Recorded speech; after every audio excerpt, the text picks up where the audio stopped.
आज हम लोग लगातार न्यूज़ में देख रहे हैं और शायद पिछले कुछ दशक से सुनते आ रहे हैं इजराइल और फिलिस्तीन के विवाद और वॉर के बारे में। परंतु इसकी वजह तथा इसका मुख्य कारण क्या है? असल बात यह है कि जेरूसलम एक शहर है। ये यहूदी, मुस्लिम तथा ईसाई धर्म को मानने वालों के लिए एक पवित्र स्थान है, जिसे यहूदी लोग टेम्पल माउंट और मुस्लिम हरम अल शरीफ कहते हैं।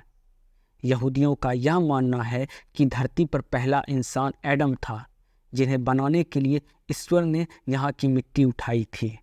तथा वहीं दूसरी मान्यता यह कहती है कि पहले पैगंबर अब्राहम को ईश्वर ने आदेश दिया था कि वह अपने प्रिय बेटे इज़ाक की बलि दें, और इसके लिए अब्राहम इज़ाक को लेकर ईश्वर की बताई जगह पर पहुँचे। लेकिन बलि देने से पहले ही ईश्वर का एक दूत वहां पहुंचा और अब्राहम की भक्ति को देखकर उसने इज़ाक को बख्शने और वहां मौजूद एक भेड़ की बलि देने को कहा। यहूदियों का मानना है कि यह दोनों घटना उसी टेम्पल माउंट पर हुई थी।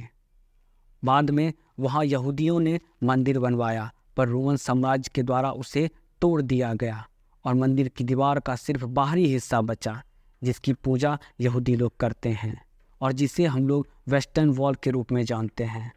वहीं ईसाइयों का यह मानना है कि जेरूसलम ही वह जगह है जहां ईसा मसीह को सूली पर चढ़ाया गया था और वहीं वो दोबारा जीवित भी हो गए थे। वहीं मुस्लिमों के लिए मक्का और मदीना के बाद यह बहुत पवित्र स्थान माना गया है, क्योंकि उनके अनुसार पैगंबर मोहम्मद साहब ने वहीं से जन्नत की यात्रा की थी। वहाँ पर कब्जा के लिए ईसाई तथा मुस्लिमों के बीच लगातार युद्ध होता रहा। अब बात आती है कि उस जगह पे ब्रिटेन का कब्जा था और वह जगह पश्चिम एशिया में लोकेटेड है और उसका नाम फिलिस्तीन था। द्वितीय विश्व युद्ध के बाद यूनाइटेड नेशंस का गठन हुआ और उसने फिलिस्तीन को दो भागों में बांट दिया, फिलिस्तीन तथा इजराइल, और जेरूसलम वाले हिस्से को इंटरनेशनल कंट्रोल के अंदर यूनाइटेड नेशन ने अपने पास रखा। परंतु मुस्लिम इसके लिए तैयार नहीं थे और जो फिलिस्तीन 100% था वह अब 48% रह गया, जिसको लेकर कुछ अरब कंट्री तैयार नहीं थे। और 1948 में इजराइल और 6 अरब कंट्री के बीच युद्ध हुआ, जिसमें इजराइल जीत गया।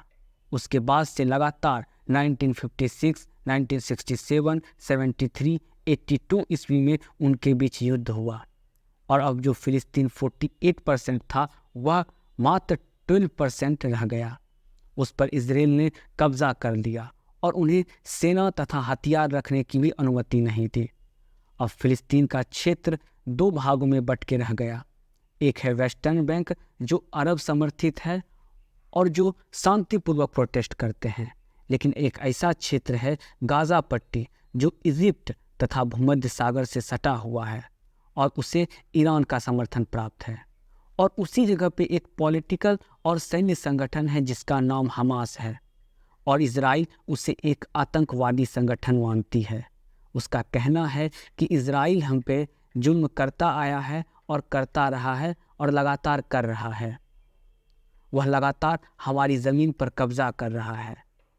तो जो ये लड़ाइयाँ या मिसाइल दागे जा रहे हैं वो गाज़ा पट्टी और हमास के द्वारा ही दागे जा रहे हैं और ये कभी भी इजराइल के सामने टिक नहीं पाए और शायद टिक भी नहीं पाएंगे, क्योंकि इजराइल बहुत मजबूत सैन्य शक्ति वाला डेवलप्ड कंट्री है और बार बार इन दोनों के बीच लड़ाइयाँ होती रहती है और ये विवाद चल रहा है और चलता ही रहेगा। अभी वर्तमान में लगभग सारी मुस्लिम कंट्री हमास तथा यूरोपियन कंट्री इजराइल का सपोर्ट कर रही हैं और ये विवाद बढ़ता ही जा रहा है। तो यह था मुख्य कारण इजराइल और फिलिस्तीन विवाद का।